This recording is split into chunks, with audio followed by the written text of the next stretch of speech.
Salut les devins, c'est Saiku, on va se parler aujourd'hui de l'épisode numéro 2 de l'anime promotionnel Super Dragon Ball Heroes et plus précisément de la Big Bang Mission. Vous avez déjà ma review qui est disponible sur la chaîne de l'épisode numéro 1, vous avez également eu dans la semaine des news sur Bleach, retour sous certains formats etc. qui s'officialisent, je vous mets les liens en description pour tout ça si vous les avez ratés.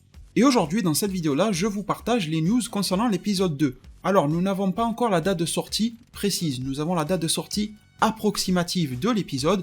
Le site officiel de Super Dragon Ball Heroes, je vous mets le lien en description, nous dit que le prochain épisode, l'épisode 2, sortira en début avril. Encore une fois, allez savoir ce qu'ils appellent début avril.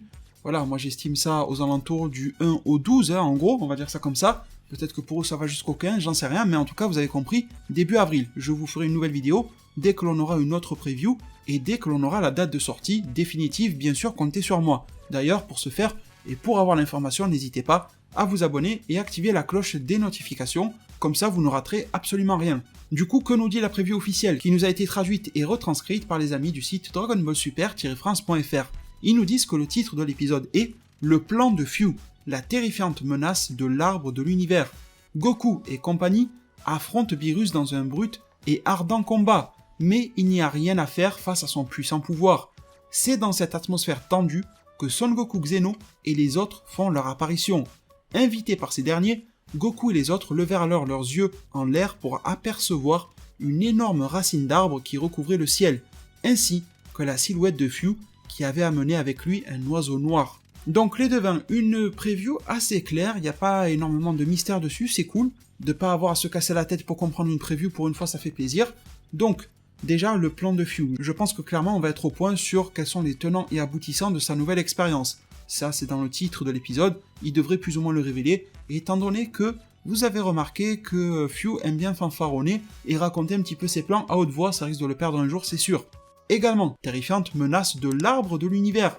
Alors là c'est très intéressant parce que ça confirme la théorie que je vous ai exprimée dans 2 vidéos déjà, la théorie que nous partions de la graine de l'univers avec Ahatsu, mais bien sûr il y avait Fu qui chapeautait tout ça, une graine de l'univers qui avait pour but de créer un nouvel univers, mais graine de l'univers, ça manque de quelque chose. Une graine, ça germe. Et une graine, quand ça germe et que ça pousse, ça donne naissance à quelque chose de végétal. En particulier, un arbre. Après la graine, on a l'arbre. Et donc, l'arbre s'appelle bien l'arbre de l'univers. Ma théorie, et on verra si elle se poursuit, si elle se réalise par la suite, c'était que l'arbre de l'univers, on le voit d'ailleurs, je vous mets une image dans l'épisode, ce truc jaunâtre au milieu, comme une accumulation d'énergie, accumule alors de l'énergie pour la libérer à un moment donné, et ça va donner un Big Bang correspondant donc au titre de l'arc Big Bang Mission. D'ailleurs, le titre a été calibré comme ayant pour but la création d'un nouvel univers. Ça serait intéressant si Super Dragon Ball Heroes crée un nouvel univers. Ça serait même assez ouf que ça se fasse dans Heroes et pas dans Super. Donc après, il faudra voir aussi, est-ce qu'il va y avoir le fruit de l'univers après l'arbre de l'univers? Est-ce qu'on va avoir le fruit de l'univers? Est-ce que l'énergie accumulée dans l'arbre est faite pour exploser et faire le Big Bang? Ou est-ce que c'est pour donner naissance à un fruit de l'univers? Et ce fruit-là pourra donner naissance à un univers. Graines, arbres, fruits, le cheminement me semble tout à fait logique. Donc on nous dit Goku et compagnie affrontent Beerus dans un brut et ardent combat. Alors là, on nous fait comprendre que ça serait plus qu'un 1 vs 1. Ça serait un peu toute la Z-Team face à Beerus. Est-ce que Beerus va se tabasser contre Goku SJ Blue, Vegeta SJ Blue et C17, Gohan, Piccolo, Krillin qui sont proches? Et sans oublier Trunks aussi, Trunks Time Patrol. Ça serait intéressant à voir. Mais encore une fois, je me pose la question de que foutent les autres Akashin derrière qui sont en train de regarder. Est-ce qu'ils ont besoin d'être témoins pour voir comment la situation évolue, ou est-ce qu'ils vont se tabasser un petit peu contre Vegeta Blue, contre les autres? Ça serait incohérent, mais bon, pourquoi pas, c'est Heroes. Est-ce qu'ils vont le faire? Mais en tout cas, nous connaissons l'issue du combat, il n'y a rien à faire face à son puissant pouvoir. C'est clair et net, Beerus va mettre une raclée à Goku SJ Blue en priorité, et très probablement à Vegeta SJ Blue et à tout le reste de la bande. On nous dit alors que l'atmosphère est très tendue, peut-être qu'il va vouloir tous les Hakai, vous savez, Beerus il pète des plombs rapidement, même si c'est un peu incohérent, parce que quand même, depuis le tournoi du pouvoir, ils sont amis, et Goku, entre autres, C17 et tout, ont permis de sauver l'univers 7 et le cul de Beerus, faut le dire comme ça, parce que c'est une réalité. Mais bon, atmosphère tendue, c'est là que Son Goku Xeno et les autres, on ne sait pas qui sont les autres, Vegeta Xeno, allez savoir, font leur apparition, mais en tout cas, j'aimerais bien une apparition, ça serait drôle même d'ailleurs, de Xenogoten qui lui est adulte, le retour de Xenopan et avoir une interaction avec son alter ego de père Gohan, d'avoir Xenogohan qui rapplique ici, Xenogohan qui possède le SJ4, donc ça peut être très intéressant de voir Gohan être confronté, lui Gohan qui évolue par des techniques mortelles et aussi divines, hein, la libération du potentiel, voir son alter ego qui a évolué un peu comme tous les Saiyans par les transformations Saiyan.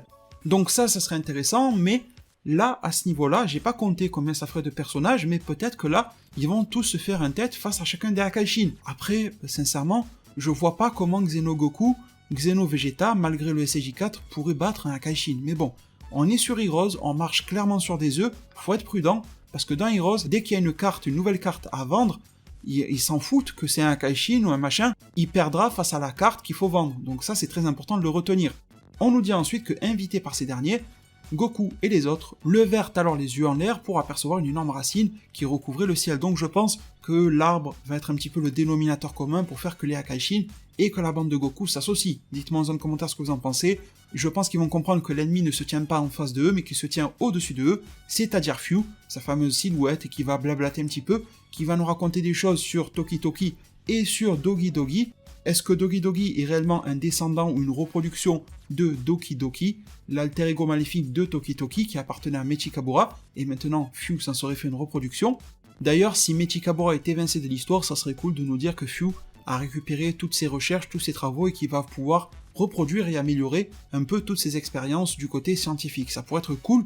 Et également, eh bien, le fait que Fu amène l'oiseau maléfique, les Akaishin vont directement laisser tomber Toki Toki. Ils vont comprendre que la menace est du côté de l'oiseau noir maléfique et que l'autre était bénéfique et qu'il ne fallait pas le Hakai, que ça aurait même été un gros problème. Peut-être que Chronoa va pouvoir intervenir un petit peu, je ne sais pas, j'en doute, mais ce serait intéressant. Et puis voilà, je pense pas que les Akaishin vont rester ennemis longtemps, chose qui est dommage, c'était cool. En même temps, vous parlez à quelqu'un qui a fait les revues du futur et qui doit les continuer, je le sais que je dois les continuer, j'y travaille. Dès que j'ai du temps libre, j'y travaille. Mais revues du futur dans lesquelles les Akaishin étaient les ennemis. Donc forcément, c'est un plot de base scénaristique qui me plaît énormément, mais je n'ai pas l'impression réellement qu'ils vont le creuser très longtemps et on va vite retourner vers Fu. D'ailleurs, est-ce que Fu va se trouver des alliés? Parce que là, j'imagine mal Fu venir au premier plan, se taper contre tous les Akaishin et tout ça. Donc je pense que Fu va libérer de nouveaux, d'anciens ennemis connus, voilà, dans les mêmes eaux que ce qu'on connaît déjà, les Thalès, les Bojack, tous les personnages de film en fait. Peut-être que Cooler va avoir un rôle à jouer, le retour de Kamba. Je pense que tout ça va se faire très prochainement dans Heroes, avec les nouvelles transformations. Je pense qu'on va avoir très prochainement Kamba SJ4, ce n'est que mon avis, mais je pense ça très probable. Et puis voilà, je vous remercie tous infiniment de m'avoir suivi aujourd'hui. L'épisode numéro 2 Big Bang Mission sortira début avril. Je vous le dirai dès que la date précise nous sera donnée. D'ici là, n'hésitez pas à vous abonner, activer la cloche des notifications, à mettre un pouce bleu à la vidéo du jour si elle vous a plu. Ça m'aidera énormément et ça me fera comprendre si vous avez aimé ou non le contenu. C'est très important. Ma page Utip s'affiche à l'écran, c'est gratuit, c'est rapide, c'est sans inscription. Le lien est en description, vous n'avez même pas besoin de vous prendre la tête à recopier.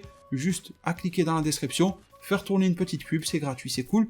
Merci infiniment à vous tous de m'avoir accordé votre attention aujourd'hui durant cette vidéo-là. Merci pour tout le soutien que vous lui apporterez en plus. Prenez tous extrêmement bien soin de votre futur. Et à plus pour de prochains arts divinatoires.